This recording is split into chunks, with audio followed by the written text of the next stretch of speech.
हमारी बात समझना, ये शरणागति पढ़ लिख के नहीं होती, ये परिस्थिति पैदा की जाती है। जैसे अभी एक उपासक, घर बार त्यागी, वैरागी, बड़ा ही सेवक, भगवत मार्ग का पथिक, कुछ दिनों से साधारण शरीर में अव्यवस्था हुई और कल फाइनल हो गया कि गलित कुष्ठ। बहुत पुराना प्रारब्ध जागृत होता है। जैसे भीष्म जी 6 महीना बाणों की शैया पर बाल ब्रह्मचारी, नैष्ठिक, परम तप में युक्त, ऐसे ही जब हमारी भगवत प्राप्ति का योग बनता है, पक्का दिमाग में बैठा लो। कल या परसों कह रहे थे कि एकांत में सोचा करो कभी कभी कि अगर हमें कैंसर हो जाए तो, हमारी आंखें फूट जाए तो, और कल ही आ गया रिपोर्ट कि एक साधक को गलित कुष्ठ हो गया है। ये हम इसीलिए तैयार करते हैं, जैसे आर्मी के नहीं तैयार करते कि अगर कीचड़ में फंस गए तो कैसे निकलना है, पहाड़ में फंस गए तो कैसे चलना है, कैसे आपको चढ़ना है, कैसे दौड़ना है। ऐसे ही परमार्थ की ट्रेनिंग है। आपकी किडनी फेल हो जाए तो, आपका ऐसा हो जाए तो, आपका कोई न रहे तो, आपको कई दिन भोजन न मिले तो, आपको संसार निंदा करने लगे तो, इनमें सब में परिपक्व करना ये हमारा कर्तव्य है। परिपक्व होना अपने लोगों का कर्तव्य है। अब वो साधक व्यथा तो होगी थी। गलित कुष्ठ का मतलब अभी तक तो मेरी दृष्टि में इसमें कोई भी औषधि का योग नहीं देखा था। अब नया चल पड़ा हो तो नहीं कहते, जैसे किडनी फेल होने का मतलब है मृत्यु, लेकिन अब डायलिसिस चल पड़ा है, उससे जब तक जिलाए तब तक जी सकते हैं, जब तक योग है। तो कल इसी सीढ़ी पे बैठकर उसको समझा, कदापि शोक नहीं, क्योंकि अंतिम फाइनल श्री जी की प्राप्ति होनी है तो अनंत जन्मों के पापों का योग होता है। ध्यान रखना, जो भगवत ऐसे ऐसे नीच पाप करने वाले हैं जो काम नहीं होता, वो ऐसा सीधा साधक है कि कभी कोई शब्द सुन पाए वो तो मुश्किल है। वो ऐसा सीधा साधक है, रात दिन अपने संयम में, और उसको गलित कुष्ठ हो। ये बड़ा विचित्र खेल है। पूर्ण धर्म से चलने वाला, पूर्ण त्यागी, पूर्ण भगवत मार्ग, इतना भी कहीं अपराध की संभावना नहीं, किसी से कोई मतलब ही नहीं, कोई जानता ही नहीं, और उसको गलित कुष्ठ। ये क्या है? अनंत जन्मों का हिसाब बराबर श्री जी के पास जाना है। श्री जी के पास जाना है। रामकृष्ण परमहंस जी के गले में कैंसर, भयानक पीड़ा का हर समय संयोग, किस लिए? अंतिम जन्म है, अब जाना है मुझे लाडली जी के पास जाना है। तो जितना हिसाब किताब है बराबर, फटाफट बराबर होता है। तो संसारी आदमी डरता है। भक्ति में जो प्राप्त हो रहा है तुम क्या समझ रहे हो? हजारों बार जन्म करके मरना होता है ऐसे सड़ सड़ के, और ऐसे कुछ नहीं बिगाड़ पाएगा गलित कुछ नहीं बिगाड़ पाएगा। सभा में कह रहे कुछ नहीं बिगाड़ पाएगा। प्रारब्ध ही तो है ना, पूर्व पाप। राधा नाम से बढ़कर प्रारब्ध होता है क्या? है कुछ नहीं। कलेश है कुछ नहीं। सियार नहीं पैदा होते सिंहों के सिंह ही होते हैं। हरिदास सिंह होता है। गर्जना करना हमारा कर्तव्य है। एक गर्जना में लाखों का कल्याण होता है। एक कदापि नहीं, शरीर भाव से। ऐसे संतों को देखा है, बरगदिया बाबा, पैर से सड़ना शुरू हुआ, कीड़ा पड़ गया, मुख तेज में और शरीर में कीड़े, बैठे शांत भाव से, कीड़े पड़े हुए शरीर। क्या? अंतिम जन्म में खत्म खेल। ये बड़े बड़े महापुरुषों के जीवन में आता है। यदि आप भगवत मार्ग में, अभी 1-2 दिन पहले कहा था, यदि बैलेंस बना के चलोगे तो कोई बाधा नहीं। क्या? राधा राधा राधा राधा राधा, लड़का बच्चा परिवार भोग सामा। और जो अगर इसमें आ गए कि आपसे कुछ नहीं चाहिए, केवल आप चाहिए, फिर तो हिसाब किताब लंबा पड़ जाएगा। क्योंकि उनके गले लगने के लिए फिर कोई कर्म संस्कार नहीं बकाया रहेगा। पूर्व संचित क्रियमाण प्रारब्ध सबका विध्वंस होगा। अब विध्वंस का खेल मचेगा तब सच्चिदानंद के गले लगोगे। तभी कहा, नारायण अति कठिन है, हरि मिलन की बाट, या में पग पीछे धरे, प्रथम शीश दे काट। ये आज आप जीना है तो कष्ट में जीना है, पूरे शरीर में। या सब शुरू हो गया। इसलिए घबराना नहीं है सुनकर के कि भगवान की प्राप्ति का मतलब है गलित कुष्ठ रोग हो जाना, किडनी फेल हो जाना। तो और सब अमृत पी रहे हैं क्या? आप देखो अस्पताल बड़े बड़े भरे।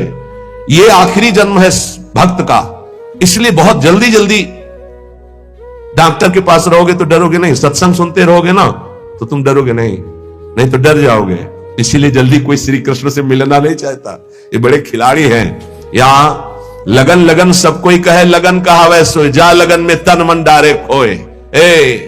आपसे प्यार किया है, नरक भेजो, अब इन धमकियों से हम डरने वाले नहीं, अब आपको दौड़कर गले लगाएंगे, यही लगाएंगे।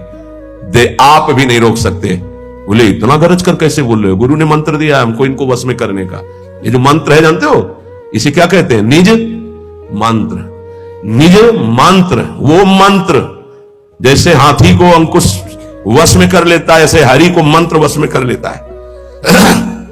गुरु मेहरबान हो गए, चेला पहलवान हो गया। अब हरि भी नहीं रोक सकते अपने मिलने से, अब हरि भी नहीं रोक सकते अपने मार्ग में। क्यों?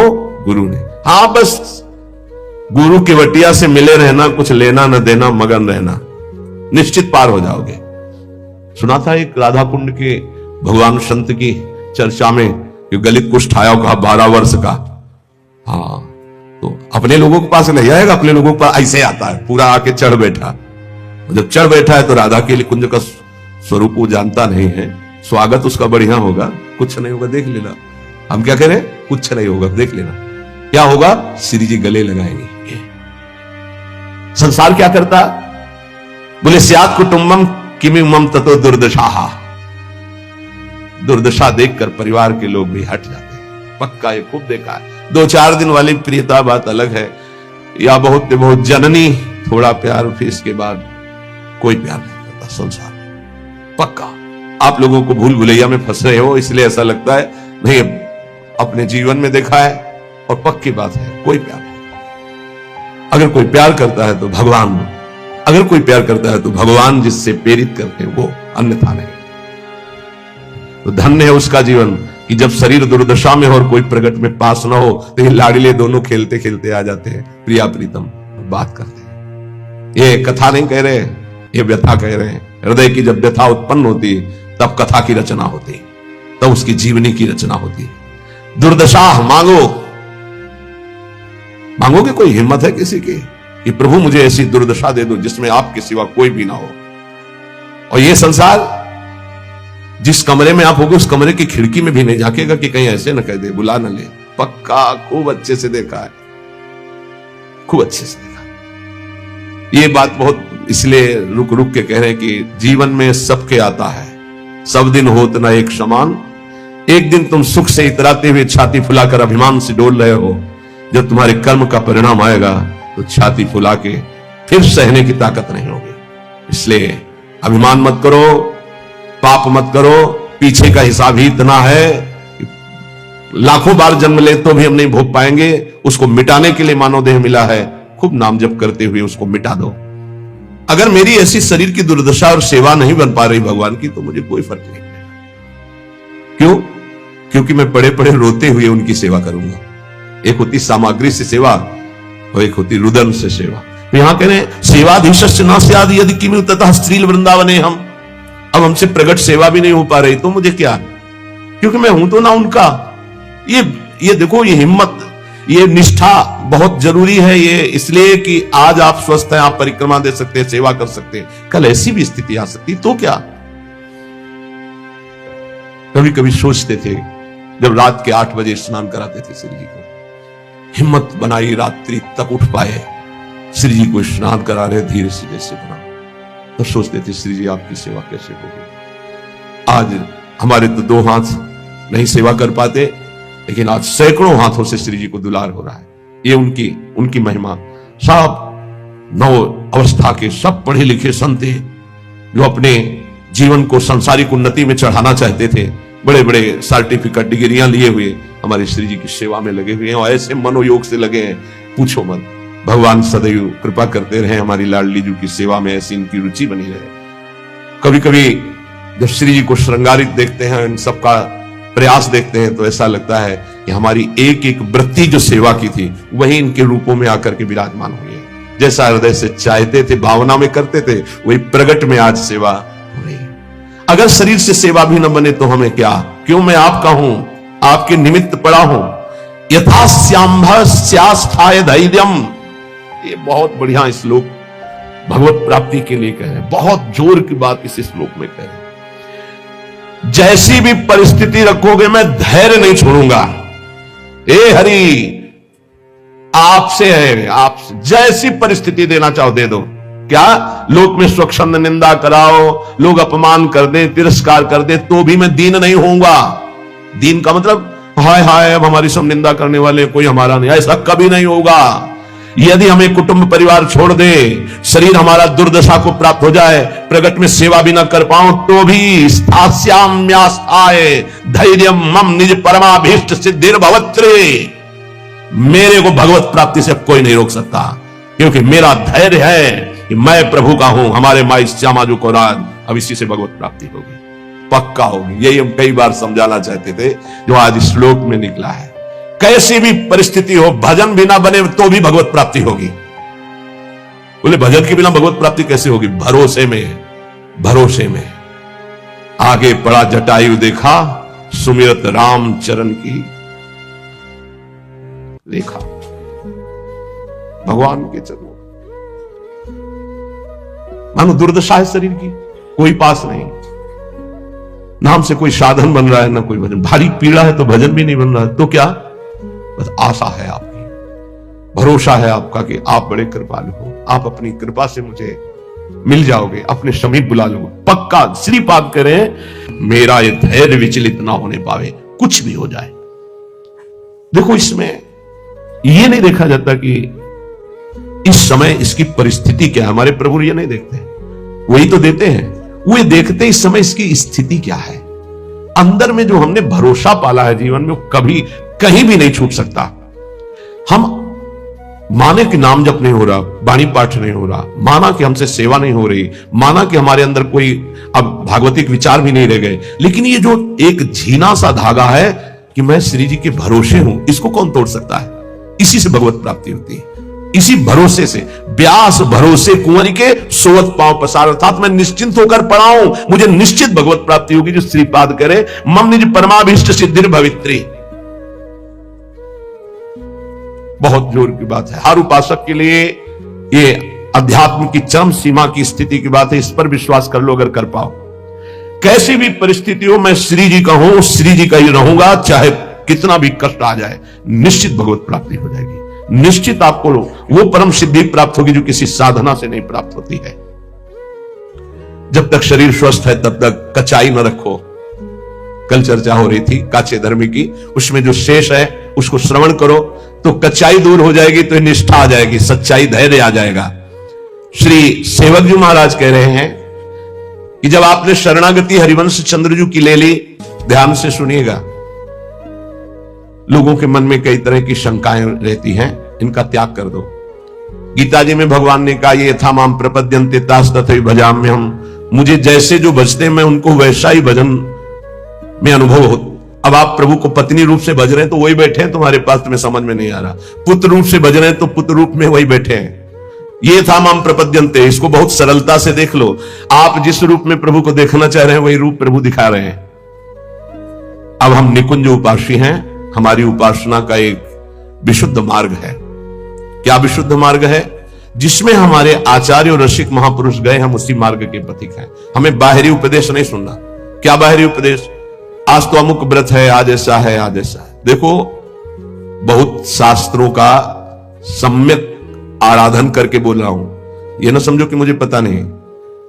जैसे किसी का प्रश्न आता है कि बिना तुलसी के ठाकुर जी का भोग नहीं लगता, ये जानते हो कहां आता है? जहां हरि चरणों की उपासना है, खूब विशुद्ध भाव से इसका मूल जड़ तक चिंतन करने वाला ये भाव है। कोई ऐसा ना समझना कि बाहरी। तुलसी जी कौन है? वृंदा। कौन सी वृंदा? यहां वृंदावनेश्वरी की सखी वृंदा सखी नहीं, ध्यान रखना, ये वृंदा सखी नहीं, अधिष्ठात्री हैं।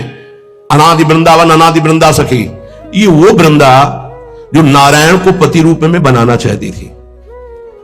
तो देवर्षि नारद जी आए और कहा, देवी नारायण को ऐसे तुम पति रूप में नहीं बना पाओगे, पहले तुम्हारे पातिव्रत धर्म की परीक्षा होगी। बोले देने के लिए तैयार हूं। बोले एक व्रत तुम्हारा पातिव्रत यदि पास हुआ तो नारायण तुम्हें पति रूप में प्राप्त होंगे। बोले तथास्तु। आप हमें बोलिए किसके साथ मैं अपनी आराधना का स्वरूप प्रकाशित करूं? उनका जालंधर राक्षस, इसको पति बनाना होगा और तुम्हारे पातिव्रत से त्रिभुवन में पता चलना चाहिए कि तुम्हारी जैसी कोई सतयुग पतिव्रता नहीं। बोले जैसा आप आदेश करेंगे। ऐसा जालंधर राक्षस पति रूप में वर्ण किया और ऐसा सतीत्व पूरा चरित्र है, त्रिभुवन में कोई उसका बाल बांका भी नहीं कर पाया, सती वृंदा के पवित्र चरित्र और उनकी उपासना के कारण। भगवान शंकर आदि बड़े बड़े देवताओं ने दिव्यास्त्रों का प्रयोग किया, जालंधर का कुछ नहीं बिगड़ पाया।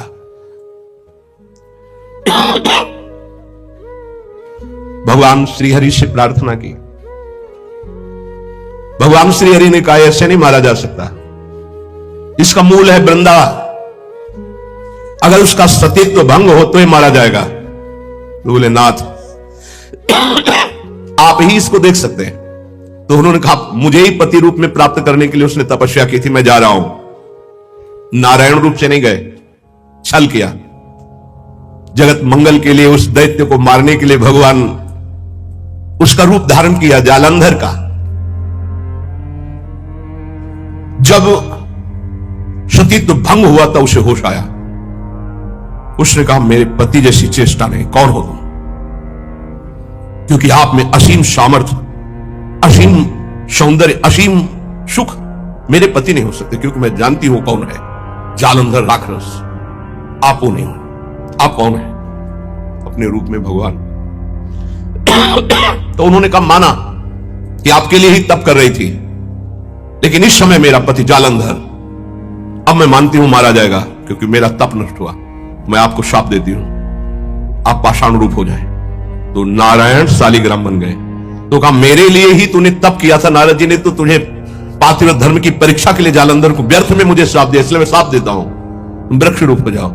वही तुलसी जी का वृक्ष। तो बिन तुलसी हरि एक न मानी, नमो नमो तुलसी महारानी नमो नमो। शालिग्राम की सेवा तभी पूर्ण मानी जाएगी जब तुलसी जी होंगी, और वही पद्धति वैष्णव जनों ने अपनाई, भोग की। यदि आप हरिवंश धर्म में जुड़े, वृंदावन में जुड़े, राधा नाम से जुड़े, नित्य विहार रस में जुड़े, इसलिए इष्ट मिले और मन मिले, मिले भजन रस रीति, तहा निसंक होए मिलिए तासों कीजिए प्रीति। अब ध्यान दीजिए अपनी उपासना के रंग की।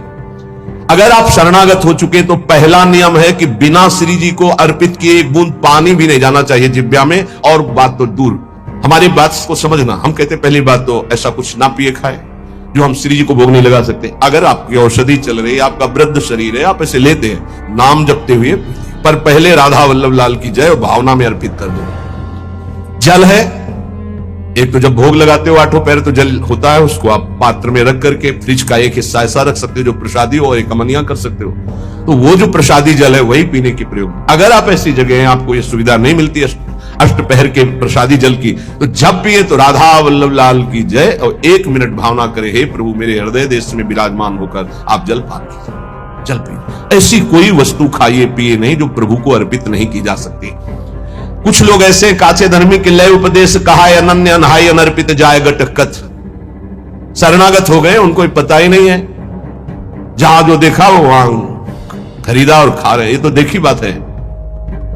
माला यहां टंगा है, हम पीछे बता भी चुके, बड़ा पश्चाताप होता है। आप वैष्णव हैं और गोलगप्पा दोना में लिए हैं, ऐसे यहां टपक रहा है गोलगप्पा, माला के ऊपर जा रहा है। मालूम माला का आप महत्व तो नहीं समझते, माला साक्षात श्री जी में है, क्योंकि उससे हम नाम जप करते हैं, ऐसा नहीं करते। अगर आपको ऐसे कुछ पदार्थ पाने हैं, नहीं आपकी जिह्वा रुकती, तो हम कह रहे खरीद लो, पात्र में रख लो, कुटिया में जाओ, श्री जी को भोग लगाओ, थोड़ा नाम कीर्तन करो, फिर उसको मर्यादा से पालो। आप वैष्णव हो, बाजार में खड़े खड़े कंठी तिलक लगाए अच्छा लगता है आपको? अरे कंठी तिलक लगाकर इसकी मर्यादा की भी तो रक्षा करो। लय उपदेश कहा है अनन्य अनहाय अनर्पित जाय गटकत। अब ये नहीं होगा कि सुबह सुबह उठे बेड टी पी रहे हैं, नहीं तो कोई भक्ति नहीं रहेगी। पहले उठो, नाम रस पियो, गुरुजनों का नाम, महापुरुषों का नाम स्मरण किया, कुछ देर इष्ट का नाम स्मरण किया, फिर भूमि को प्रणाम किया, सब भक्तों को प्रणाम करके हे प्रभु आज का दिन हमारा बड़ा मंगलमय आपके स्मरण में जाए, ऐसी प्रार्थना की। फिर आप शौच स्नान आदि क्रिया करके प्रभु की मंगला करके फिर उनको भोग लगा करके फिर जो ऐसे ऐसे तो आपकी बुद्धि शुद्ध हो जाएगी। लेकिन पशुता बढ़ रही है, पशुता बढ़ रही है। आस करें विषयीन के आगे जो देखे में जो रत हाथ लग। पहली गलती बिना भोग लगाए पा रहे हैं, वैष्णव होकर भी, शरणागत होकर भी। बहुत सावधान, बिना प्रभु को पवाए पा नहीं सकते, कुछ भी नहीं। हर कर्म प्रभु को समर्पित करना है। आज जब तुम कंठी बंधवा लिए, दीक्षा ले लिए, तो तुम्हारा कोई कर्म ऐसा नहीं होना चाहिए जो प्रभु को समर्पित ना कर सको। कोई पर्दे के डाल करके कार्य करने वाला कि नहीं, प्रभु दे पर्दा खोल करके हर कार्य आपके सामने होगा, आपके लिए होगा। हमारा जीवन अब पर्दे में नहीं है, बेपर्द है आपके सामने। कभी संकोच न करो प्रभु से, प्रभु सब कुछ देख रहे हैं, लेकिन वो संकोच करो जो प्रभु को हम समर्पित नहीं कर सकते। वो कर्म, वो खान पान। आस करें विषयीन के आगे जो देखे मैं जोरत हाथ लटकत। चाहे गृहस्थ शरणागत हो, चाहे विरक्त शरणागत, ये विषयी पुरुष से तुम्हारी कामनाओं की पूर्ति नहीं होनी। कामनाओं की पूर्ति श्री जी से होनी। बने तो रघुवर ते बने, बिगड़े तो भरपूर तुलसी और अंते बने ता बनवे पे धूर। ये सिद्धांत पकड़ो, दूसरे के आगे घिघियाने की जरूरत नहीं है। चाहे विरक्त हो, चाहे गृहस्थ हो, श्री जी हैं, बहुत समर्थ हैं। अगर उनका विधान है कि मैं ऐसे दुख में जीवन को व्यतीत करूं तो मुझे किसी से सुख नहीं चाहिए, और अगर उनका विधान है कि ऐसे सुख में जीवन से तो मुझे कोई परवाह नहीं। केतिक आयु केतिक जीवन, काहे विनाशत काज हटकत। तुम्हारा काज है भगवत प्राप्ति। कितना जीवन है तुम जो दूसरों के आगे हाथ जोड़ रहे हो धन के लिए, भोगों के लिए? नहीं। कितना जीवन है दूसरे की आस कर रहे हो? अरे लाडली लाल के चरणारविंद की महिमा तुम्हें पता नहीं है। प्रणत कामदम पद्मजार्जितम धरणि मंडनम ध्येयमापद। ये लालजू के चरणारविंद, प्रणाम करने वालों की समस्त कामनाओं को पूर्ण। हमारी श्री जी चिंतामणि प्रणमताम ब्रज नागरी नाम। गोरे चरणारविंद में जिसने माथा रख दिया उसके समस्त चिंतित भावों को पूर्ण करने वाली। एक है साकत संग अगिन्न लपट लपट जरत क्यों संगति की जय। साकत दो भाव से इसका अर्थ होता है। एक होता है जो गुरु मंत्र नहीं लिए मनमानी आचरण करते हैं, उन्हें साकत। और दूसरा कहते हैं जो बकरे की बलि चढ़ाते हैं, शराब पीते हैं और कहते हैं हम माता जी की उपासना करते हैं। बोले इनका संग आग की लपट से खेलना है, अर्थात सारे सुकृत नष्ट हो जाएंगे, वैष्णवता नष्ट हो जाएगी अगर ऐसे लोगों का संग करोगे। साकत संग अगिन्न लपट लपट जरत को संगति की जाए, सावधान। अब देखो कहां वैष्णव धर्म के पालन की वो वृत्ति रह गई। बड़ा विचित्र है। अगर वैष्णव उस परिवार में नहीं तो उस परिवार का अन्न नहीं खा सकते। चतुर्भुजदास जी जिस गांव में वैष्णव नहीं होता था उस गांव का पानी नहीं पीते थे। भगवान का कंठी तिलक धारण करने वाला कोई इस गांव में है नहीं तो उस गांव में रुकते नहीं थे, चले जाते थे। जो गुरुमुख नहीं है उसके संग का क्या स्वरूप बताया है? साकत संग अगिन्न लपट लपट जरत को संगति की जाए। नहीं, जो ऐसी उपासना करते हैं या जो उपासना से रहित दुष्ट स्वभाव वाले, आग की लपट इनकी संगति मत की जाए। तो संगत किसकी करे? बोले साधु सुबुद्धि समान सुसंतन जान के शीतल संगति की जाए। जो समता को प्राप्त और भगवत प्रेम को प्राप्त महात्मा ऐसा समझ करके जान करके ऐसे महात्माओं का संग करो। किन महात्माओं का संग करना चाहिए? जो समता को प्राप्त है। किन महात्माओं का संग करना? जो भगवत प्रेम को प्राप्त है। तो पहचान क्या है भगवत प्रेम प्राप्त महात्मा की? जिसकी बुद्धि में धन का महत्व नहीं है, कामिनी का महत्व नहीं है और कीर्ति का महत्व नहीं है, वो भगवत प्रेम को प्राप्त करने की योग्यता वाला महात्मा होता है। जिसको जो किसी भी पक्ष में नहीं, पूरा विश्व उसका है। उदार चरितानाम वसुधैव कुटुंबकम, एक ही परमात्मा तत्व सर्वत्र विराजमान है। वो समान सुसंतन, वो सम बुद्धि रखने वाला महात्मा है। बोले साधु सुबुद्धि समान सुसंतन जान के शीतल संगत की जाए। इनका संग तुम्हें शीतलता प्रदान करेगा, परम शीतल माश्रयामी श्री जी के चरणों तक पहुंचाएगा। बोले एक जो काचे प्रकृति विरुद्ध करे तो का कीजिए, और जो आगे के दाजे गए भज पानी में आग लगे तो का कीजिए। सेवक जी महाराज बहुत बढ़िया वर्णन कर रहे हैं। बोले एक ऐसे हैं जिनका स्वभाव ही विरुद्ध, वैष्णव धर्म के विरुद्ध आचरण, मनमानी आचरण करते हैं। अब जब इनका स्वभाव ही विरुद्ध है तो लाख समझावे समझने वाले नहीं, वो अपने मनमानी आचरण करते हैं और तिलक भी लगाए, कंठी भी लगाए, मनमानी आचरण करते हैं। बहुत प्रपंच की बातें करते हो। अगले जन्म में ये जबान ही हटा दी जाएगी। जब वर्षा ऋतु होती तो देखो निकलते एक जबान वाले, टर टर टर टर, कोई मतलब नहीं है। पर हमारी फिर वही दुर्दशा है। हमारी इंद्रियां मन संसार को सत्य मानकर, व्यवहार को सत्य मानकर प्रभु को भूले हुए समय को नष्ट कर रहे हैं। हे स्वामी जी, प्रीति रीति माही न जागी, नहीं सत्संग भयो। सत्संग में आ भी गए तो अच्छा नहीं लगता, क्योंकि अपने मन का संग अच्छा लगता है। मन कहता है ये भोग मिल जाए तो सुखी, मन कहता है सब मेरे अनुकूल हो जाए तो सुखी। ये नहीं सीखा कि मैं इष्ट और गुरु के अनुकूल बनूं।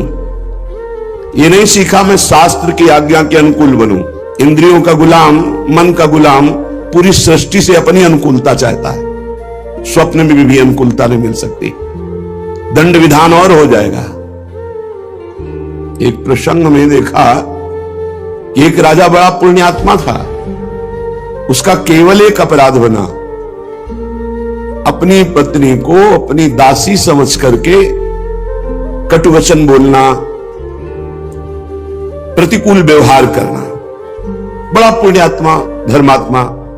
जब शरीर पूरा हुआ तो धर्मराज जी ने निर्णय किया कि इसका एक अपराध है। पत्नी का मतलब दासी नहीं, अर्धांगिनी। मनमानी आप व्यवहार नहीं कर सकते, इसका अपराध हुआ। इसको नरक तो नहीं भुगाना है, नरक दिखाना है। अब पुण्यात्मा केवल एक अपराध से, कभी कटुवचन बोल दिए, कभी प्रतिकूलता। जैसे धर्मराज युधिष्ठिर, जीवन में कोई नारकी गति वाले आचरण एक भी नहीं, एक बार झूठ बोल दिया।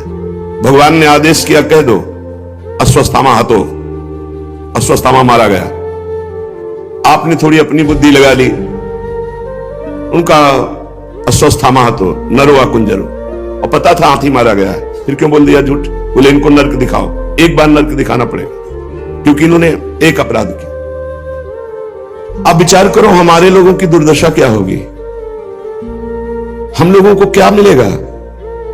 कौन सी दुर्गति होगी जहां बड़े बड़े महापुरुषों की छोटी सी गलती में भी नरक दर्शन करवाया गया, तो हम लोगों को तो नरक ही वास मिलेगा यदि प्रभु की शरण में होकर भजन न किए।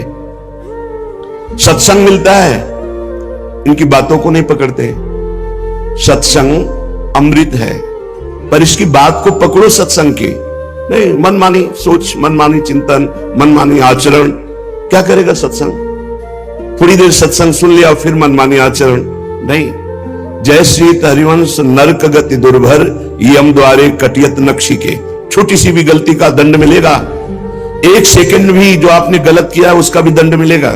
कोई भी हो, जो भक्त है अगर उससे गलती होती है, भगवान का शरणागत है, तो हृदय जलता है, पश्चाताप होता है और भगवान से त्राहिमाम क्षमा हो जाता है। अवसर है।